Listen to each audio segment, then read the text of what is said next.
We actually started our own internal program to launch paper straws back in the first quarter of 2018. And then our conversations with Aardvark really kicked off in the April, May timeframe, and then, as you mentioned, came to conclusion just a few weeks ago.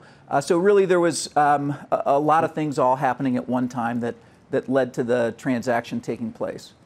And what is demand at this point? How much demand increase have you seen, let's say, over the last few months? Well, it almost seems like demand keeps doubling every week. And quite honestly, the biggest challenge for the marketplace right now is that there is not enough supply to keep up with demand. That's something that we've immediately started to address. We have a plan to increase the amount of production out of our facility in Fort Wayne, Indiana, by 400% over the next 4 months. That involves investment in new equipment, which will be installed over the course of that time frame. And then we're also looking at a continuous improvement program where we're able to get more production out of the existing equipment by eliminating as much waste and downtime as possible. You know, I've been using one of your paper straws all morning long, and it's probably not a fair test because I've now been using for almost 2 hours one of these straws.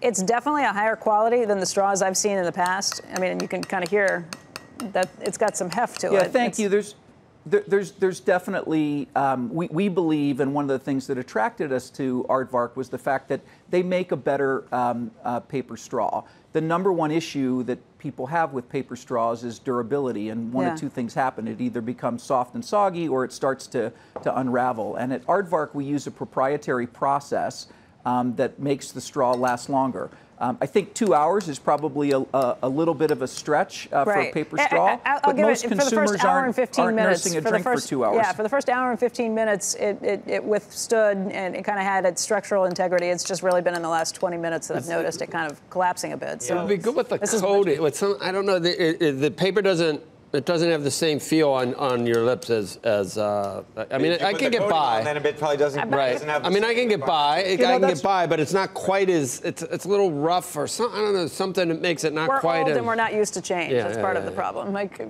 I admit it doesn't feel the same, but I could probably get used to it. I could get by. Yeah.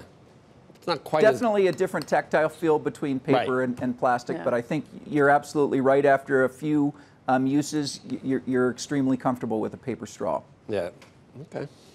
Hey, Rory, I want to thank you for being with us. Obviously, you're competing with other makers. I think this cost about 4 cents to make, and maybe some of the Chinese versions cost a penny to make. Do you have, I mean, are there companies that are coming to you? What about Starbucks? Are you dealing with them? So I'm not going to comment on any specific customers. There have been a lot of large end users that have been mentioned in the media, and we're certainly engaged with a lot of those folks in terms of conversation. We think that ultimately the best paper straw is going to be the straw that wins in the marketplace, and we think that's an Aardvark straw.